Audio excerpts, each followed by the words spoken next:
तर आता आपण करंट अफेअर्सचे पुढचे प्रश्न बघूयात. पहिला प्रश्न आहे, अहिल्यादेवी होळकर यांच्या 300व्या जयंतीनिमित्त महिला सशक्तीकरण महासंमेलन कोठे आयोजित केले गेले? तर त्याचं उत्तर आहे भोपाळ. आपल्याला वाटू शकतं की अहिल्यादेवी होळकर तर इंदोर असेल, पण नाही, उत्तर भोपाळ आहे.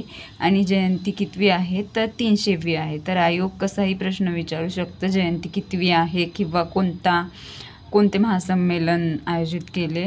तर महिला सशक्तीकरण महासंमेलन होतं ते. 2025मध्ये हिमनदी संवर्धनावरील आंतरराष्ट्रीय परिषद कोठे आयोजित केली? तर उत्तर आहे ताजिकिस्तान येथे. आणि आंतरराष्ट्रीय हिमनदी दिवस पण चालू केलेला आहे याच परिषदेमध्ये. नंतरचा प्रश्न आहे, पक्षी डॅश डॅश पक्षी गुजरातचा राज्य पक्षी आहे? तर तो आहे ग्रेटर फ्लेमिंगो. मागच्या 2 वर्षापूर्वी का मागच्या वर्षीच गुजरातचा जलचर प्राणी पण डिक्लेअर केला होता, तर तो घोळमासा होता. आणि यावर्षी आता राज्य पक्षी डिक्लेअर केला आहे, तर तो आहे ग्रेटर फ्लेमिंगो. पुढचा प्रश्न आहे, शहरी विकास वाढवण्यासाठी डॅश डॅश राज्याने अंकुर उपक्रम सुरू केला आहे? तर उत्तर आहे ओडिसा. तर कशासाठी उपक्रम आहे हा? शहरी विकास वाढवण्यासाठी. आणि कोणता उपक्रम आहे? अंकुर उपक्रम आहे. आणि कोणत्या राज्याने केलेला आहे?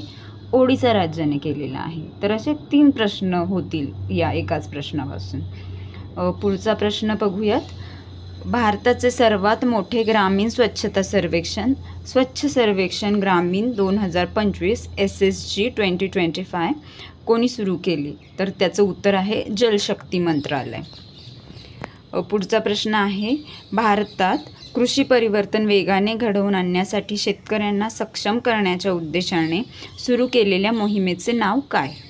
तर त्याचं उत्तर आहे विकसित कृषी संकल्प अभियान.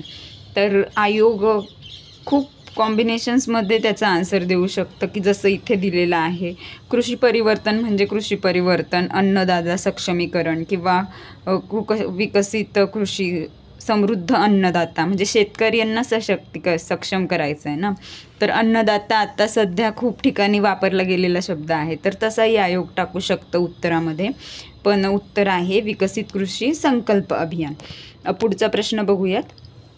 PM धनधान्य कृषी योजना किती जिल्ह्यात राबवली जाणार आहे? तर त्याचं उत्तर आहे 100 जिल्ह्यांमध्ये.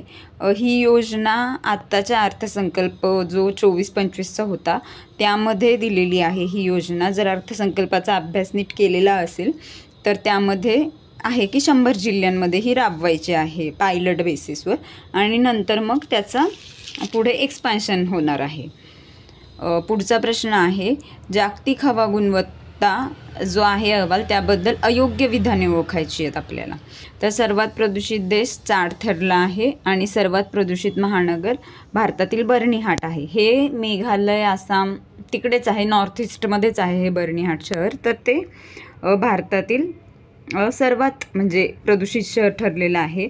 जगातील सर्वात प्रदूषित राजधानी ढाका ठरली आहे? तर नाही, जगातील सर्वात प्रदूषित राजधानी अनफॉर्च्युनेटली दिल्ली ठरलेली आहे. ओशोनिया हा प्रदेश सर्वात स्वच्छ प्रदेश ठरला आहे? तर ऑफकोर्स बरोबर आहे, ओशोनिया प्रदेश सर्वात स्वच्छ प्रदेश आहे. तर आपण सिक्वेन्स बघूयात. सर्वाधिक प्रदूषित देश आहे पहिला चाड, दुसरा बांगलादेश आणि भारत आहे 5वा. सर्वात प्रदूषित शहरे आहे पहिलं बर्निहाट, दुसरं दिल्ली आणि राजधानी आहे सर्वात प्रदूषित दिल्ली. जर शहरांमध्ये बघितलं तर दिल्ली दुसऱ्या क्रमांकाची सर्वात प्रदूषित आहे आणि राजधानी बघितली तर सर्वाधिक प्रदूषित दिल्ली आहे. पुढचा प्रश्न बघूया. हे UNGAच्या 80व्या सत्राच्या अध्यक्ष बनलेल्या ॲनाबेना बेअरबॉक कोणत्या देशाच्या आहेत? तर त्या जर्मनीच्या आहेत. त्या जर्मनीच्या परराष्ट्रमंत्री होत्या, आता त्या UNGAच्या अध्यक्ष आहेत. त्या 5व्या महिला अध्यक्ष आहेत आणि सर्वात तरुण अध्यक्ष आहेत. तर पहिल्या महिला अध्यक्ष ज्या होत्या म्हणजे UNGAच्या त्या विजयालक्ष्मी पंडित होत्या. आता ह्या 5व्या महिला अध्यक्ष बनलेल्या आहेत. पुढचा प्रश्न पाहू आपण. काय आहे? ग्लोबल जेंडर रिपोर्ट 2025 संदर्भात योग्य विधाने कोणती आहेत ते ओळखायचे. तर सलग 16व्या वर्षी आईसलँड प्रथम स्थानी आहे. बरोबर. 148 देशांमध्ये भारत 131व्या स्थानी आहे. बरोबर. आणि भारताचा लिंगभेद गुणांक 64.1% आहे. तर तिन्ही पण बरोबर आहेत. तर आईसलँड किती वर्ष सलग पहिल्या स्थानी आहे? 16 वर्ष सलग आईसलँड पहिल्या स्थानी आहे. आणि दुसऱ्या स्थानी आहे फिनलँड आणि तिसऱ्या स्थानी आहे नॉर्वे.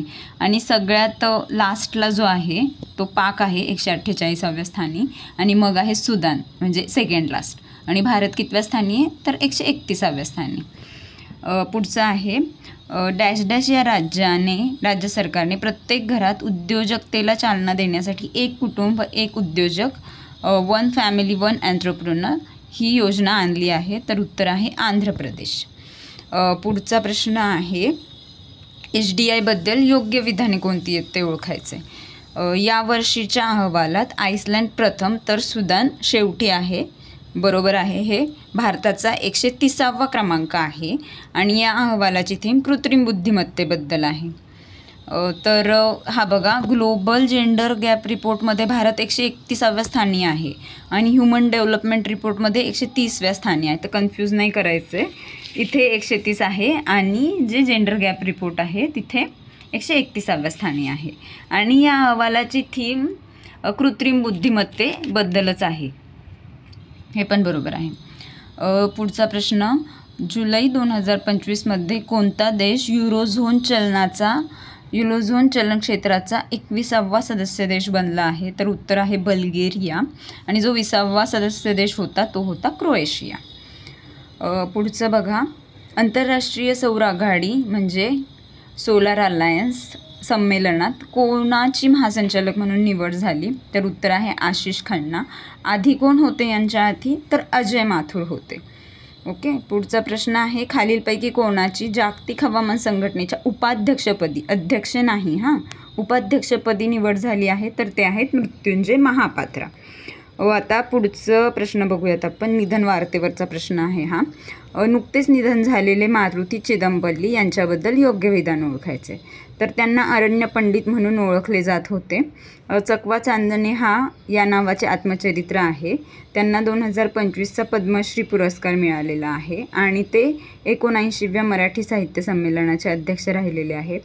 तर B, C आणि D बरोबर आहेत. त्यांना अरण्य पंडित नाही तर अरण्य ऋषी म्हणून ओळखले जात होते. अरण्य पंडित म्हणजे मराठी व्याकरणामध्ये जे अलंकारिक शब्द असतात त्यामध्ये अरण्य पंडित तुम्हाला मिळेल शब्द पहिलाच. तर अरण्य पंडित होतो त्याचा अर्थ होतो मूर्ख मनुष्य. तर अरण्य पंडित म्हणून नव्हतं ओळखलं जात त्यांना अरण्य ऋषी म्हणून ओळखलं जात होतं. तर आयोग असं कन्फ्यूज करू शकतो तुम्हाला आणि आपल्याला असं वाटू शकतं की अरे हां बरोबर असू शकतं म्हणून आपण इथे तर नाही आहे ऑल ऑफ द अबाऊ पण देऊ शकतो ना आयोग. तर ह्याचं उत्तर BCD आहे. तर त्यांना अरण्य ऋषी म्हणून ओळखले जात होते.